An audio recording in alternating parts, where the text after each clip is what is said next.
हम बात करने जा रहे हैं घरेलू हिंसा में महिलाओं का संरक्षण अधिनियम 2005। घरेलू हिंसा से महिलाओं के संरक्षण अधिनियम 2005, जिसको कहा गया है शॉर्ट फॉर्म में PWDVA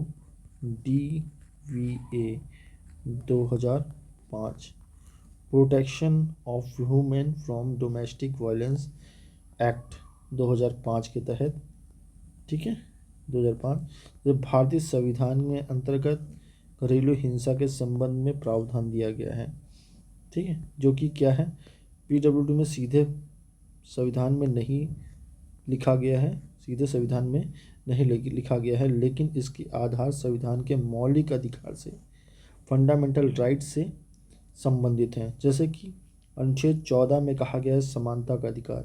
आपसे प्रश्न यहाँ बन पूछ लेगा कि समानता का अधिकार भारतीय संविधान के किस अनुच्छेद में दिया गया है, तो अनुच्छेद 14 में कहा गया है राज्य सभी को कानून के समक्ष समानता का अधिकार देता है, ठीक है। यहाँ पे महिलाओं के संबंध में भी यह बात कही जा रही है, ठीक है, तो अनुच्छेद 14 के अंतर्गत आ जाता है।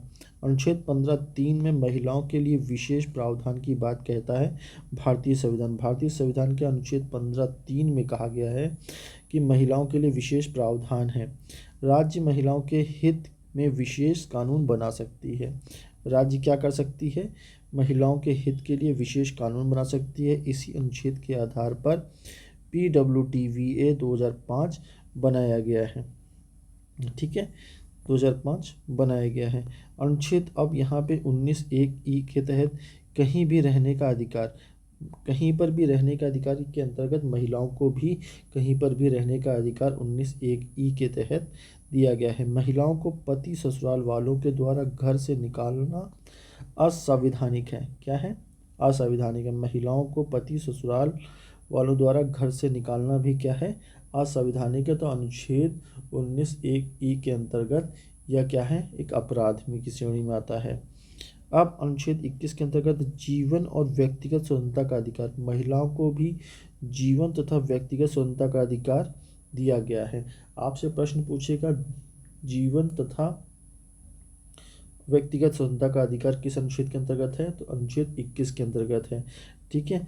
आपसे पूछेगा महिलाओं के लिए विशेष प्रावधान किस में कहा दिया गया है, तो अनुच्छेद विशेष प्रावधान जो दिया गया है 15 के अंतर्गत दिया गया है, ठीक है। घरेलू हिंसा जीवन की गरिमा को छीनता है, जीवन की गरिमा को क्या करता है, छीनता है।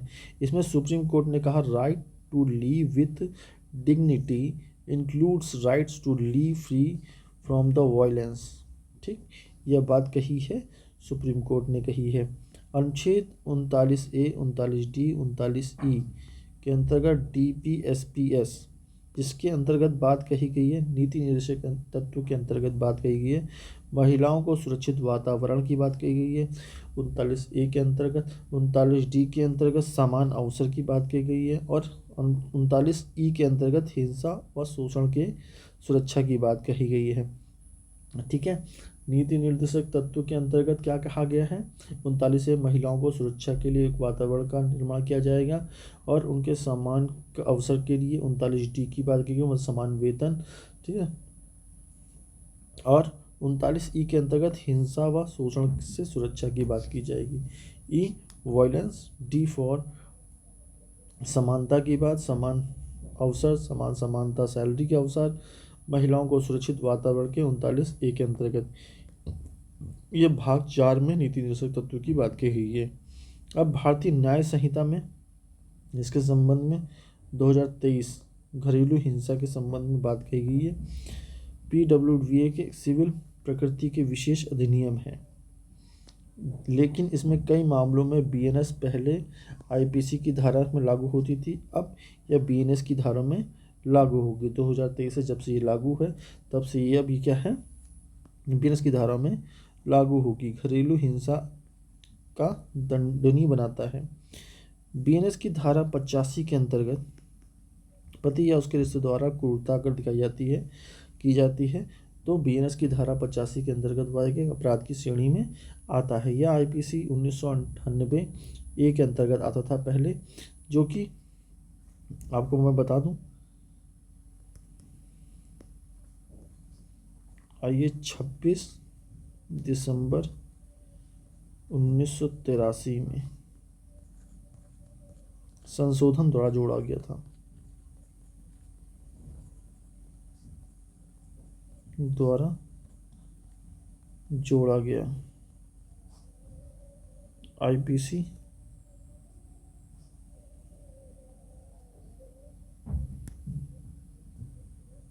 में मानसिक शारीरिक उत्पीड़न, दहेज की मांग, पत्नी की आत्मरक्षा के लिए मजबूर करना, ये बात कही गई आईपीसी की 498 में। ये 3 बातें कही गई, जिसमें 3 वर्ष की सज़ा और जुर्माना की बात रखी गई। ठीक है। जबकि बीएनएस की धारा 86 में दुष्प्रेरण से आत्महत्या, यदि कोई दुष्प्रेरण करता है तो अमेंडमेंट ऑफ सुसाइड करता है, यदि क्रूरता के कारण महिला आत्महत्या करती है तो इसके संबंध में बीएनएस में 86 के अंतर्गत अपराध की श्रेणी में रखा गया है। बीएनएस 93 में स्वेच्छा से चोट पहुंचाना भी एक अपराध की श्रेणी में आता है। ठीक है। बीएनएस 94 गंभीर चोट लग जाना। बीएनएस की धारा 75 और 76 में अपमानित करना या धमकाना। 76 में यह क्रिमिनल इंटिमिडेशन और असॉल्ट। ठीक है। बीएनएस की धारा 138 140 में दहेज से संबंधित अपराध की बात की गई है। बीएनएस की धारा 69 और 70 में आपराधिक बल और हमला की बात की गई है। द मोस्ट इम्पोर्टेंट सारी चीज़ें आती हैं। महिलाओं के संबंध में ये बात कही गई है बीएनएस के अंतर्गत। बीएनएस में कहा, जिसमें आपसे बात कही है 85 में पति के रिश्तेदार द्वारा कोई क्रूरता करता है तो वहाँ पे वह अपराध की श्रेणी में आता है। 86 में क्या है, दुष्प्रेरण या से आत्महत्या करता है तो बीएनएस की धारा 86 के अंतर्गत अपराध की श्रेणी में आता है। बीएनएस की धारा 83 के अंतर्गत स्वेच्छा से यदि कोई चोट पहुंचाता है अपने को तो वह भी अपराध की श्रेणी में आता है। बीएनएस की धारा 94 के अंतर्गत क्या कहा गया है, गंभीर चोट लगाना। ठीक है। बीएनएस की धारा 69 70 में आपराधिक बल या हमला। ठीक है। आपराधिक बल या हमला मतलब अपराध की दृष्टि से किसी पर आपराधिक बल लगाया जाता है या हमला किया जाता है तो 69 और 70 की दृष्टि से बीएनएस की वह एक अपराध की श्रेणी में आता है। ठीक है। 75 76 में क्या बात कही गई है, अपमानित करना या धमकाना की बात कही गई है। ठीक। इसको याद करने का तरीका आप सिंपल से समझ लीजिए। 69 70 में हमला,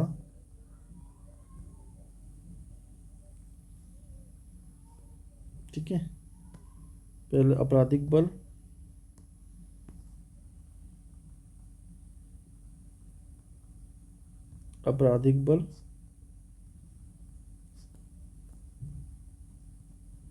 हमला करेगा। फिर बात आएगी 75 और 76 में अपमानित करना, धमकाना। और जब अपमानित कर लेगा, धमका देगा, तब फिर बात आ जाएगी 85 के अंतर्गत क्रूरता, किसके द्वारा, पति या रिश्तेदार के द्वारा।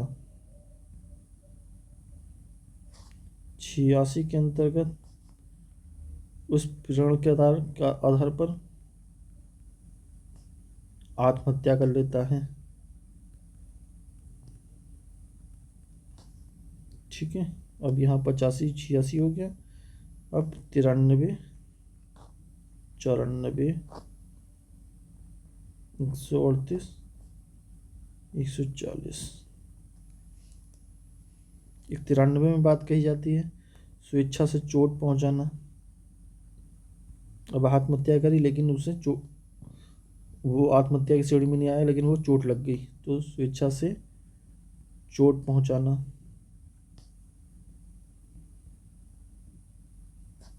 और 94 गंभीर चोट। 38 और 40 के अंतर्गत दहेज से संबंधित अपराध। दहेज से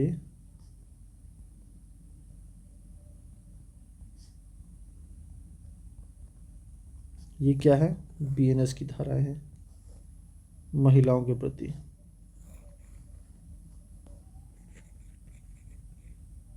बीएनएस। ठीक है, बीएनएस को अभी आगे चल के डिटेल में पढ़ेंगे, लेकिन ये बीएनएस की धाराएं हैं। अब पीडब्ल्यूडीवीए के तत्काल सुरक्षा आदेश दिया जाता है, जिसमें बीएनएस के अपराधों को अलग से एफआईआर हो सकती है।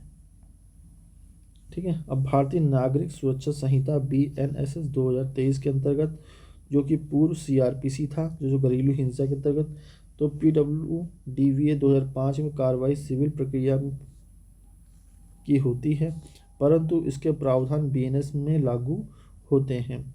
ठीक है, बीएनएस में धारा 33 में गिरफ्तारी, यदि प्रोटेक्शन ऑर्डर का उल्लंघन हो तो पुलिस बिना वारंट गिरफ्तार कर सकती है। ठीक, बीएनएस की धारा 173 आरोप पत्र चार्जशीट, यदि पीडब्ल्यूवीए के साथ बीएनएस की कोई धारा भी लगी हो, वैसे जैसे 85, पुलिस जांच चार्जशीट दायर करेगी। 85 में जैसे कि पति या रिश्तेदार के द्वारा क्रूरता की गई हो। बीएनएस की धारा 230 से 35 मजिस्ट्रेट द्वारा त्वरित ट्रायल की बात करेगा। 235 से 230 से 235 पूर्ण घरेलू हिंसा केस की सुनवाई मजिस्ट्रेट प्रथम श्रेणी के जेएमएफसी द्वारा करता है। बीएनएस की धारा 196 से 199 पीड़ित के बयान को गोपनीयता, महिला की गोपनीयता और इन कैमरा ट्रायल प्रावधान। भारतीय साक्ष्य अधिनियम 2023 के अंतर्गत पीडब्ल्यूडीए के साक्ष्य बहुत महत्वपूर्ण हो जाते हैं। बीएसए में ऐसे कई प्रावधान हैं जो घरेलू हिंसा मामलों में उपयोग होते हैं। बीएसए की धारा 4 प्रत्यक्ष और परिस्थितिजन्य साक्ष्य, महिला द्वारा बताए गए तथ्य प्राथमिक साक्ष्य माने जाते हैं। बीएसए की धारा 22 इलेक्ट्रॉनिक रिकॉर्ड, जैसे audio recording, WhatsApp message, video, medical report वैध साक्ष्य माना जाता है। बीएसए की धारा 26 आपसे 22 के अंतर्गत बीएसए की साक्ष्य में क्या माना जाएगा। ठीक है, और बीएसए की धारा 26 में स्वीकृति, कन्फेशन, पति या परिवार वालों की किसी भी स्वीकृति को प्रमाण माना जा सकता है। बीएसए की धारा 137-38 गवाहों का जिरह है, महिलाओं की सुरक्षा को प्राथमिकता दी जाती है। ठीक है, अब यहाँ पढ़ते हैं घरेलू हिंसा कानून संबंधित अन्य अधिनियम, जिसमें दहेज निषेध अधिनियम आता है 1961, जो कि अभी आगे पढ़ेंगे। धारा 3 से 4 दहेज लेना और देना दंडनीय अपराध माना गया है। हिंदू विवाह अधिनियम 1955 पढ़ेंगे। ठीक है, धारा 13(1) आई के अंदर क्रूरता तलाक का आधार। पारिवारिक न्यायालय अधिनियम 1984 पढ़ेंगे। ठीक है, चिकित्सीय सिद्धांत, सुप्रीम कोर्ट में कई निर्णय दिए गए, जिसमें Indira Sharma VKV Sharma 2013 live in को संरक्षण दिया गया। ठीक है, हिरलपा हरसोरा और कुसुम हरसोरा 2016 रेस्पोंडेंट की परिभाषा को विस्तृत किया गया। ठीक है, घरेलू हिंसा संरक्षण अधिनियम 2005 संपूर्ण इतिहास, विदेशी घटनाएं दो दिखते हैं। 1979 में CEDAW convention on the elimination of all forms of the discrimination against women, संयुक्त राष्ट्र ने महिलाओं के भेदभाव को समाप्त करने के लिए वैश्विक संकल्प लिया।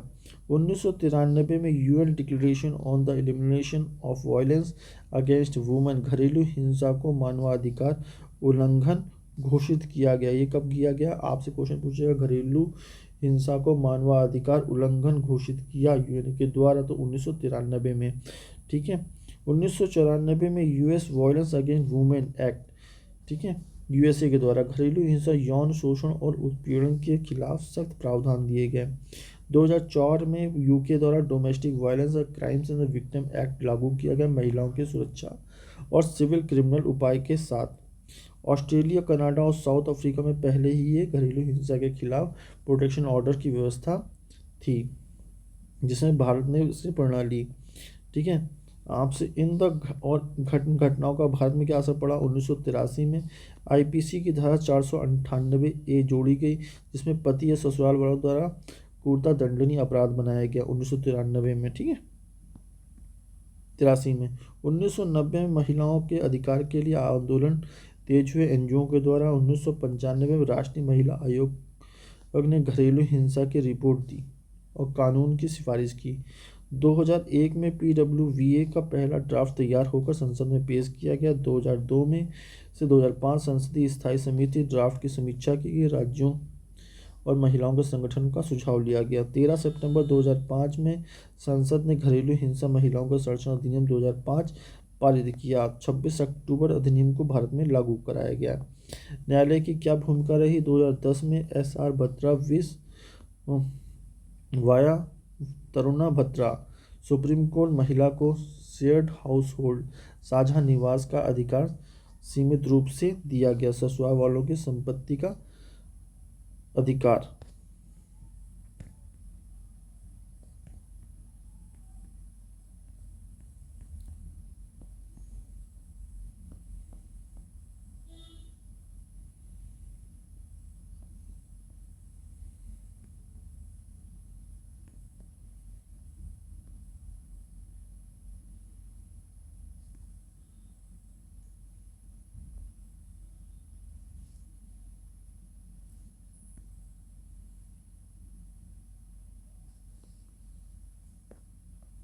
ठीक है।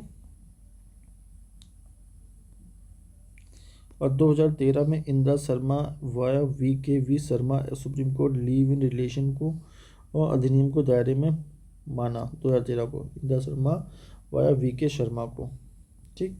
2016 हिरल पीस हरसुआ और कुसुम नरोटा मंदाज हरसुआ। सुप्रीम कोर्ट ने कहा कि केवल पुरुष ही प्रतिवादी नहीं होगा, महिला भी प्रतिवादी हो सकती है। 2016 में, ठीक है। आपसे ये क्वेश्चन मोस्ट इम्पॉर्टेंट होता है, किसमें कहा कि पुरुष ही प्रतिवादी नहीं हो सकता, महिला भी प्रतिवादी हो सकती है। 2020 के बाद कई हाई कोर्ट और सुप्रीम कोर्ट ने PWDVA के महिलाओं को संरक्षण हेतु सामाजिक कल्याणकारी अधिनियम माना, जिसकी व्यापक विस्तृत जानकारी मिलती है। मुख्य, यह अधिनियम महिलाओं के शारीरिक, मानसिक, यौन, आर्थिक हिंसा से सुरक्षा देता है। केवल पत्नी ही नहीं बल्कि लिव इन पार्टनर, बेटी, माँ और किसी भी घरेलू संबंध रहने वाली महिलाओं को सुरक्षा मिलती है। महिलाओं को अदालत से निम्न आदेश मिलते हैं: प्रोटेक्शन ऑर्डर, रेजिडेंट ऑर्डर मतलब सुरक्षा का आदेश और निवास का आदेश, मॉनिटरी रिलीफ मतलब आर्थिक सहायता, ठीक है, कस्टडी ऑर्डर बच्चे की कस्टडी से जुड़ा हुआ आदेश, और कंपेंसेशन ऑर्डर मतलब क्षतिपूर्ति। Protection officers of the service providers NGO की नियुक्ति का प्रावधान किया जाता है। इसी अंदर IPC 498A। इस अधिनियम का प्रयोग अक्सर साथ साथ होता है IPC दंडात्मक जबकि PWD रक्षणात्मक, प्रोटेक्शन और उपचारात्मक रेमिडियल है। उद्देश्य घरेलू हिंसा की परिभाषा दी गई है। पति ही नहीं, पति के रिश्तेदार, लिव इन रिलेशन, संरक्षण संबंध, डोमेस्टिक रिलेशनशिप में आने वाले सभी व्यक्तियों पर भी लागू होता है। पीड़ित को मुफ्त कानूनी सहायता प्रदान दी जाती है। आश्रय, गृह आश्रय, मेडिकल सहायता भी। कारण IPC 498 पर्याप्त नहीं था, जिसके कारण से महिलाओं के लिए आर्थिक स्वतंत्रता पर घर में ही अत्याचार हुए। डाउरी रिलेटेड हरेसमेंट, बढ़ती वैवाहिक हिंसा घरेलू हिंसा में अपराध नहीं। एक सामाजिक कानूनी समस्या मानवाधिकार त्वरित सिविल उपायों की आवश्यकता हुई, ठीक है। अधिनियम पेश, पारित और हस्ताक्षर लागू किया, संसद में पेश किया गया 2005 में। 13 सितंबर 2005 में पारित किया गया। लोकसभा में पारित हुआ 2005 में, राज्यसभा में 2005 में, जबकि राष्ट्रपति से मंजूरी मिली 13 सितंबर 2005। प्रभावी हुआ 26 अक्टूबर 2006 से, ठीक है। घरेलू हिंसा अधिनियम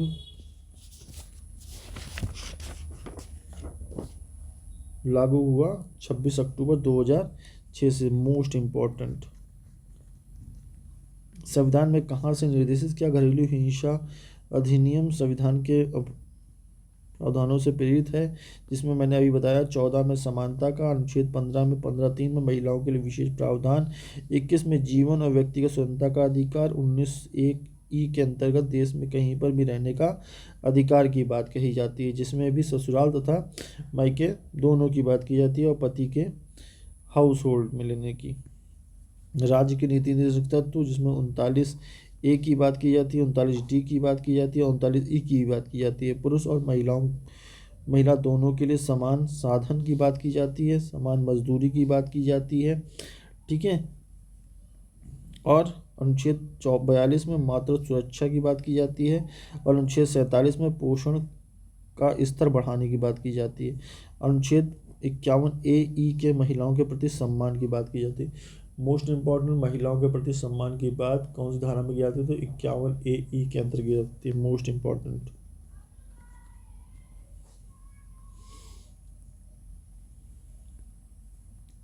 आईपीसी में क्या था और बीएनएस में अब क्या है? पहले आईपीसी में 498 था, पति या रिश्तेदार द्वारा क्रूरता घरेलू हिंसा का मुख्य आधार, जो कि भाग 20(a) के अंतर्गत भाग 1983 में संशोधन करते हुए जोड़ा गया था, और 498 अब बदलकर बीएनएस में कर दिया गया है, जो कि बीएनएस की धारा 85 के अंतर्गत किया गया। पति द्वारा और पति के रिश्तेदार द्वारा क्रूरता के संबंध में परिभाषित किया गया है, ठीक है। भाग 7 offence against women and children में आता है। घरेलू हिंसा अधिनियम 2005 का पूरा नाम क्या? घरेलू हिंसा से महिलाओं के संरक्षण अधिनियम 2005।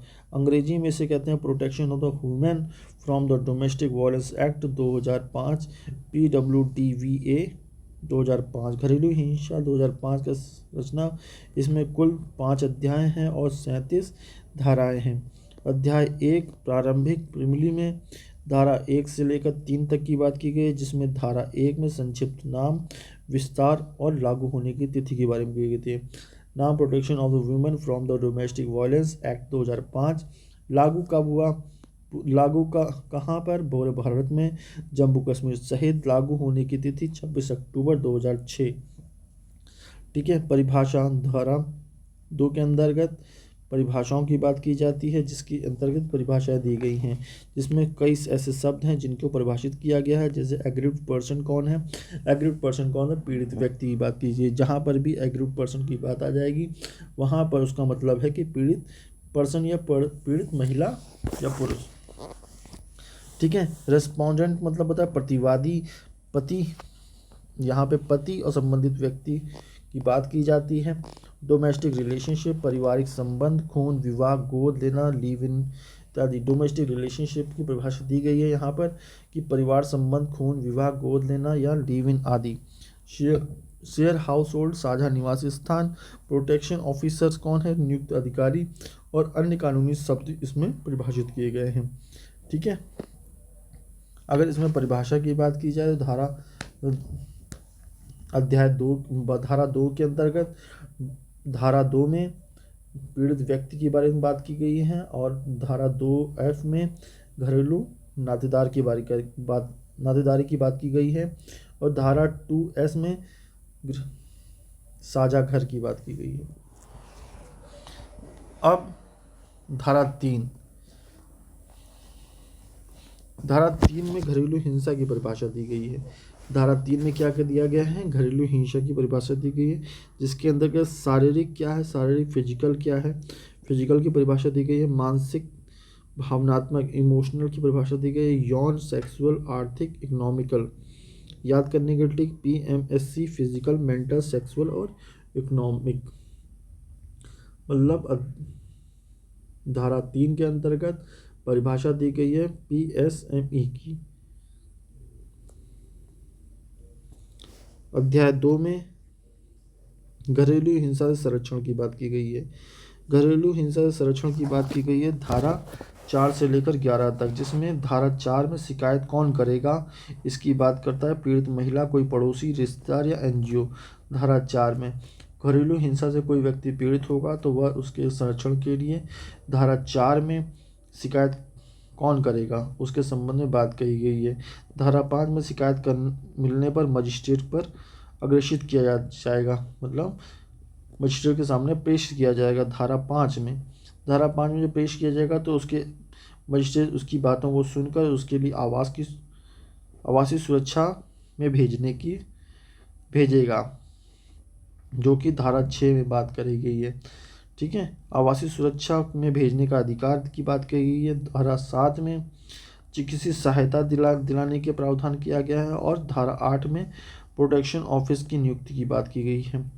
ठीक है, मतलब जैसे ही 4 में आवेदन किया जाएगा, 5 में मजिस्ट्रेट के सामने अग्रेषित किया जाएगा, 6 में उसकी आवास के लिए बात की जाएगी, 7 में उसकी मेडिकल की बात की जाएगी, और 7 में मेडिकल की बात की जाएगी, और 8 में प्रोटेक्शन ऑफिसर की नियुक्ति की जाएगी, और 9 में प्रोटेक्शन ऑफिसर के कर्तव्य और शिकायत देना तो रिपोर्ट बनाना, कोर्ट में जमा करना, इसके कर्तव्य बताए जाएंगे। धारा 10 सर्विस प्रोवाइडर एनजीओ संस्था का पंजीकरण, एनजीओ के द्वारा भी इनको संचालित किया जाएगा। धारा 11 में सरकार की जिम्मेदारी प्रचार प्रसार और जागरूकता अभियान, धारा 11 में सरकार के द्वारा इसकी जिम्मेदारी है कि उसका प्रचार प्रसार और जागरूकता अभियान चलाए। इसके संबंध में घरेलू हिंसा के प्रति याद करने की ट्रिक, सी आची, प्र से सर, सी से मतलब शिकायत, आ से आवास, ची से चिकित्सा, प्र से प्रोटेक्शन, और ऑफिसर सर्विस प्रोवाइडर सरकार।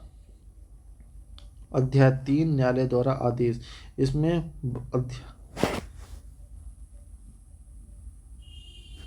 धारा 12 से लेकर 29 तक की बात की गई है, जिसमें धारा 12 में पीड़ित महिला प्रोटेक्शन ऑफिसर द्वारा मजिस्ट्रेट के सामने आवेदन, पीड़ित महिला द्वारा प्रोटेक्शन ऑफिसर द्वारा मजिस्ट्रेट के सामने आवेदन की बात की जाती है। 13 में नोटिस जारी करना, 14 में काउंसलिंग परामर्श का प्रावधान, नोटिस जारी करेगा, 14 में काउंसलिंग परामर्श का प्रावधान, 15 में वेलफेयर एक्सपर्ट की मदद लेना, धारा 16 में कार्रवाई इन कैमरा गोपनीय रूप से, 16 में मोस्ट इम्पॉर्टेंट, 17 में महिला को शेयर्ड हाउस होल्ड में निवास का अधिकार। ठीक है, पति ससुराल में शेयर हाउस होल्ड का अधिकार। 18 में प्रोटेक्शन ऑर्डर सुरक्षा आदेश, 18, 19 और 20 सुरक्षा का आदेश, protection resident and monetary, protection का 18 में, 19 में रेजिडेंट का, और 20 में मॉनिटरी का, और 21 में कस्टडी ऑर्डर बच्चे की अभिरक्षा, और 22 में कंपनसेशन डैमेज और क्षतिपूर्ति, 23 में अंतरिम आदेश, 24 में मजिस्ट्रेट की रिपोर्ट देने का प्रावधान, और 25 में प्रोटेक्शन ऑर्डर को बदलने संशोधित करने का अधिकार। 25 में धारा 26 में अन्य कानून के तहत भी समान राहत मांगी जा सकती है, अधिकार क्षेत्र। 27 में 28 में कार्रवाई का स्वरूप, सीआरपीसी लागू। धारा 29 में अपील सेशन कोर्ट में। याद करने की ट्रिक, 17 से 22 मुख्य आदेश, PRMCC प्रोटेक्शन रेजिडेंट, 17-18 17-18 से 18 में प्रोटेक्शन है, रेजिडेंट है, 18, 19, 20, 21 और 22। 20 मॉनिटरिंग मतलब T2020, ठीक है। 21 कस्टडी, कंपनसेशन 22, क्षतिपूर्ति, प्रोटेक्शन 18, रेजिडेंट 19। कर्तव्य और अपराध की बात की जाती है धारा 30 से लेकर 33 तक। धारा 30 में प्रोटेक्शन ऑफिसर के कर्तव्य और अधिकार की बात की जाती है। प्रोटेक्शन ऑर्डर का उल्लंघन अपराध माना गया है, 1 साल की कैद और जुर्माना। अगर प्रोटेक्शन ऑर्डर का उल्लंघन करता है तो अपराध माना जाता है, 1 साल की कैद और जुर्माना। और धारा 32 संज्ञेय अपराध, कॉग्निबल ऑफेंस, पुलिस तुरंत FIR दर्ज करेगी। धारा 33 प्रोटेक्शन ऑफिसर द्वारा लापरवाही पर दंड। Protection officer, protection order, cognizable and prosecution. अध्याय 5 विविध, धारा 34 से लेकर 37। धारा 34 में सरकार की शक्ति, ठीक है। 35 में नियम बनाने का अधिकार। 36 में अन्य कानून पर प्रावधान। और 37 में अधिनियम के नियम बनाने की अंतिम प्रावधान।